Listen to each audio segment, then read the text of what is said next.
This is the GWM Tank 500 High 4T, a plug-in hybrid example of this hardcore 4x4, but it's not a 7-seater anymore, and that might be an issue for some buyers. Let me talk you through it in this review, where we're going to go off-road and see what it's like, and also tell you some great alternatives to it too. So let's go. Thanks for subscribing.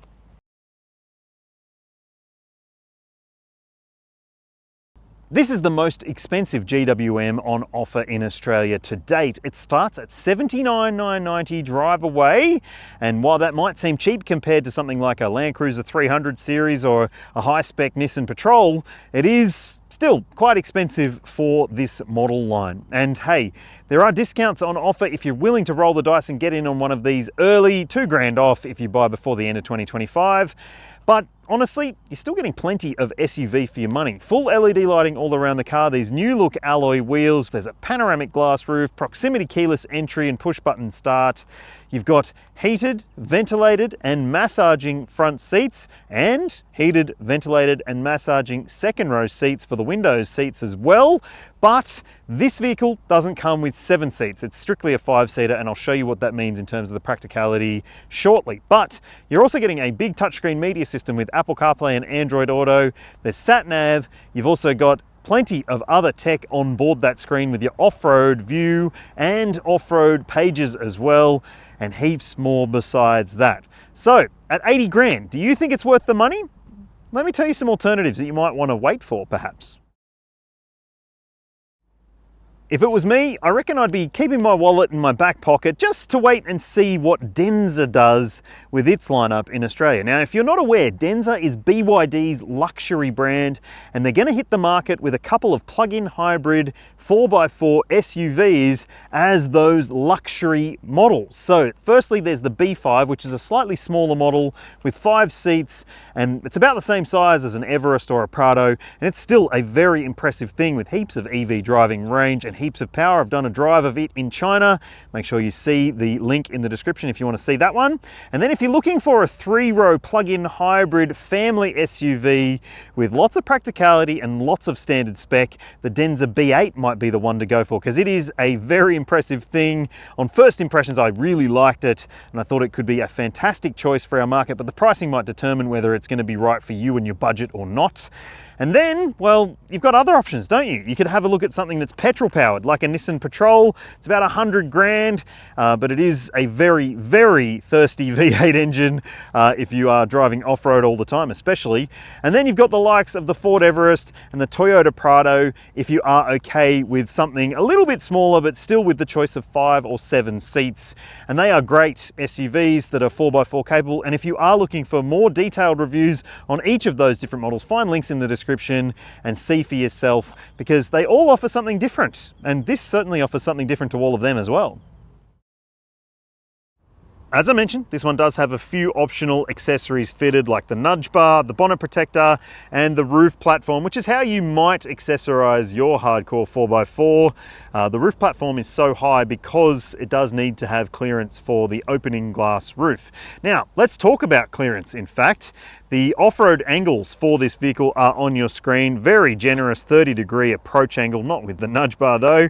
Ground clearance is decent, 213 millimeters. Wading depth is excellent at 800 millimeters, and it's also got some great features when it comes to the usability as well. Now, first I'll show you some dimensions for this vehicle. It is a big unit, 5 meters plus, and nearly 2 meters wide, nearly 2 meters tall as well. So yeah, keep that in mind. But have a look at this. You do have some interesting considerations, like these pop-out side steps. Just make sure you don't hit your shins on those, because you might.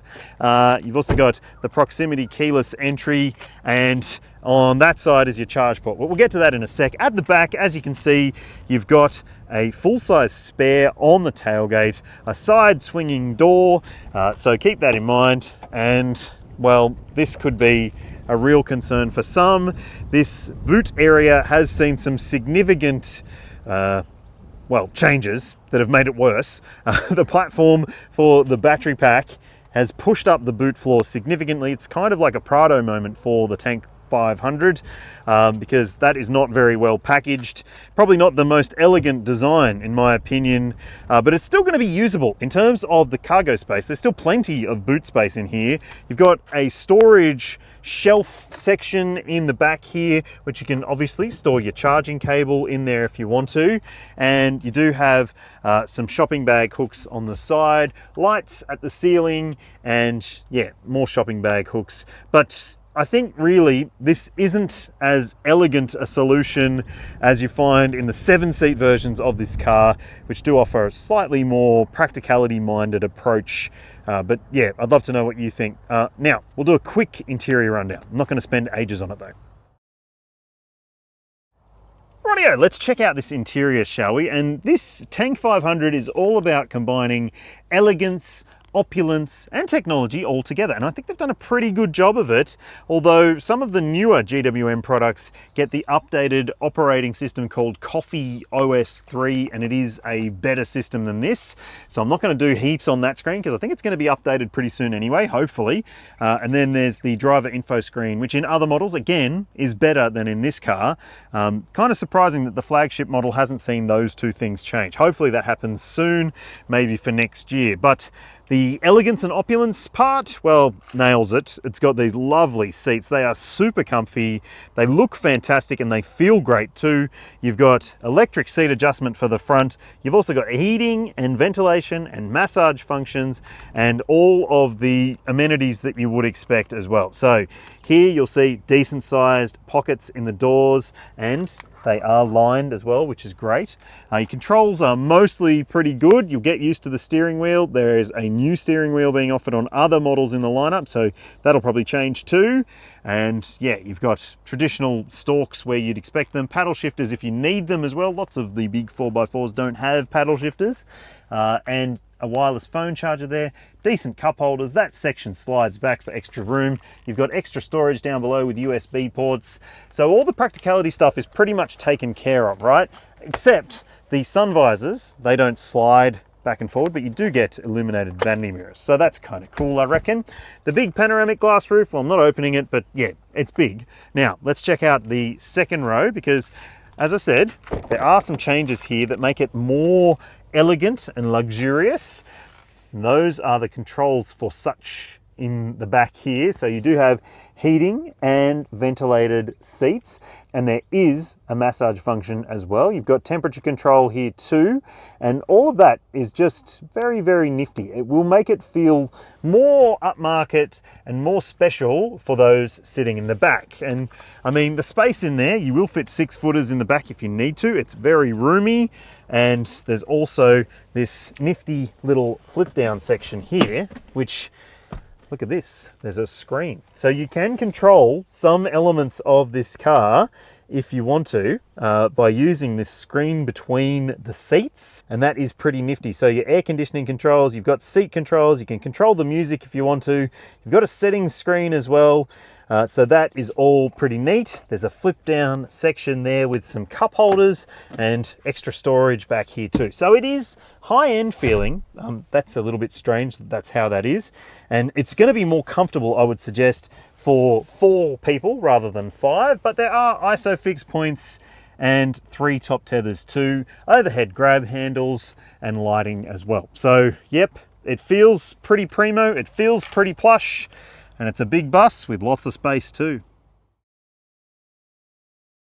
The Tank 500 High 4T features a 2-litre turbocharged 4-cylinder petrol engine as the beating heart of this powertrain, but it's also got a 9-speed automatic transmission and electric motors, and that means that it's got a very, very healthy 300 kilowatts and 750 newton meters of claimed maximum power output, and that's good for a 0 to 100 time of 6.9 seconds for this big, heavy SUV. You'll see the weight of it on your screen now.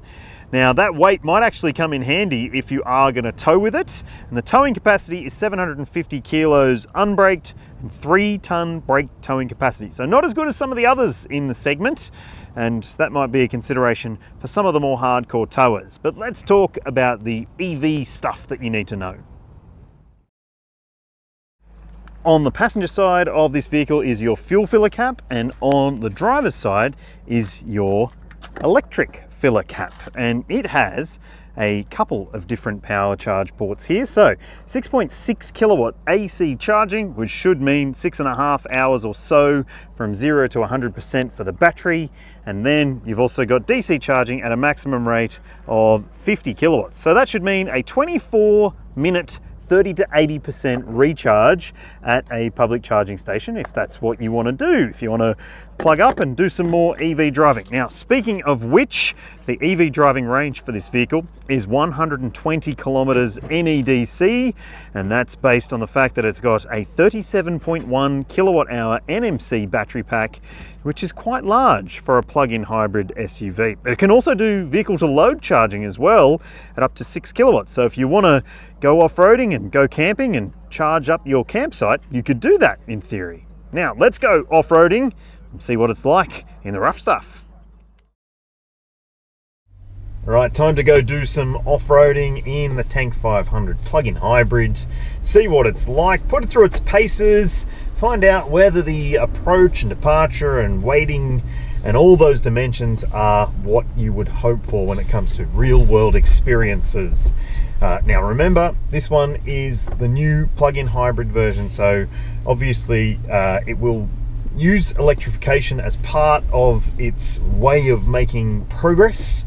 And so far it has been pretty impressive in terms of the way that it's done that, but also pretty quiet in a lot of instances when you are just cruising in EV. And the camera system does auto activate for you as soon as it senses that you might be about to get close to the surface or something nearby. Then you can hear that beep, beep, beep. That's the parking sensors. They seem to auto activate back on, so you can turn the radar sound system off and it will then turn back on. Even if you don't stop the car, it will just auto activate them back on. So that can be frustrating if you are doing a long day of off-road driving and maybe you stop to check where you are and then have to get back in and turn that off again. But yes, it's certainly something that you might want to keep in mind. But the technology, the fact that you've got that camera and even a centimeter distance measurement to tell you how far you are from obstacles and so forth, might be helpful for the more amateur off-roaders out there. But even so, it does help you see more around this vehicle, because otherwise you can't see as much as you might be hoping. It does have a long bonnet. Even if you sit up high and position yourself to be able to see a little bit more around this big SUV, yeah, that camera can really help you. Anyway, all right, we'll continue on. Maybe it just, when it activates off, it turns the system back off. So there we go. I'm sure there's another menu in this multi-menu system that will allow you to fully activate or deactivate that system. There's also an off-road page to allow you to check your tire pressures, your temperatures, and what's happening in terms of where you are in space, dropping down into deep holes and so forth, and also being able to get an eye on the gradients that you're experiencing. Yes, lots and lots of tech on the screen, but there we go. We'll turn it off once again. And over this little section of lumps and bumps, this is proving to be pretty good, I've got to say. You can sort of feel at times that it is touching down a little bit, but that is the sort of thing you would expect to happen on these tighter tracks. But we're about to do some more serious stuff over some more serious moguls, get a little bit of an articulation test to see just how well capable the suspension is when it comes to being able to deal with the really challenging things that you might encounter if you're off-roading. One thing I will say though about this powertrain is that a lot of the driving that we're doing is basically just using the hybrid mode, not the EV mode, to, well, basically keep things moving. So you can hear the petrol engine, you can feel the response of the petrol engine as well, but of course there is the battery pack to assist if you need it. Okay, so here we go, a bit more serious mogul-y stuff. Certainly feel that the steering weight has changed here, so a lot more heft to the steering. We've got four-wheel drive, low range, front and rear diffs locked. Just going to push it over this bump can feel the front wheel up in the air there. Nice slow progress, trying to keep the wheel pretty straight, not steering too much into these bumps so we don't steer off course, essentially, letting the car doing most of the work for us. And it is doing it pretty easily, I've got to say. Now, this is a custom built track for this experience that we're going through. So, yeah, obviously they've made it work for the vehicle, but it is working pretty well. If you were to encounter this sort of stuff when you're off-roading, it's quite steep, it's quite bumpy, it's quite gnarly, quite up and downy. You might find that, depending on the vehicle you're in, you might have more trouble than this is having going through this sort of thing. But it's certainly made for the rough stuff and does the rough stuff pretty well, especially when you've got low range, front and rear diff locks. There's a center diff lock as well, and yeah, plenty of other technology on offer too. So in low range, you can't go into EV mode. I just tried and it told me no, you can only do hybrid when you're in low range. So that answers that question. But hey, if you're in a high range mode, you will be able to still go into the EV driving settings and experience the silence of luxury off-roading that you can get in this car. It is seriously luxurious in terms of the comfort as well. Plenty of support from the seat, and it's a comfy seat too. And obviously in the modern era, technology is luxury, so there is plenty of that on board too. They're heated and ventilated seats, and you've got some obviously really good screen tech here. Not as perfect as it could be, as I said earlier, but yeah, we're enjoying our time in this experience. Now, we're going to dip down into a water crossing here. Now, this is pretty steep going in, but also not as deep as you might be expecting for a vehicle like this to be able to cope with. We're about 350 mils. Its claim is about 800 mils wading depth, but yeah, just crawl through this little section and up the other side, just like a creek crossing. Bit rocky underneath, and trying not to rip bumpers or number plates off. So up we go on the other side, straight up and nose up into the sky. And the camera really does help. If you do want to use that, you can. And up over the other side. Hopefully these guys get out of the way before I get another Tank 500 up my clacker. Again, in low range, we don't have diff lock activated. This is a pretty steep climb, talking 18. Whoa, whoa, whoa. We're gonna go back. Loser! Lou the hair. All right, let's put rear diff lock on. Try again. Up we go. It's about 18, 21 degrees I think it tops out at for this climb.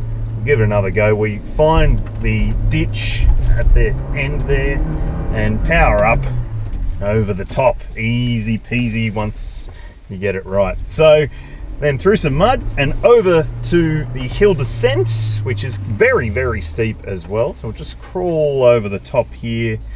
Nice and gentle. Very, very gentle. There is a hill descent control button, so you don't have to go through screens to turn on the hill descent control.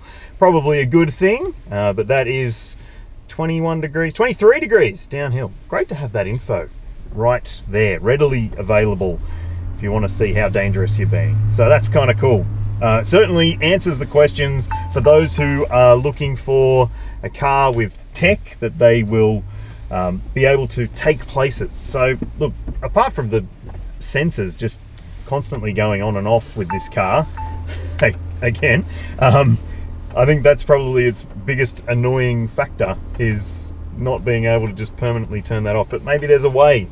I think that is the overarching theme with some of the software in this car and some of the other GWM products, is that you do have to learn your way through the menus. You really do need to do a GWM 101 university course to get to terms with the tech in a lot of instances here. But hey, it's got the tech and it's got the chops when it comes to off-roading.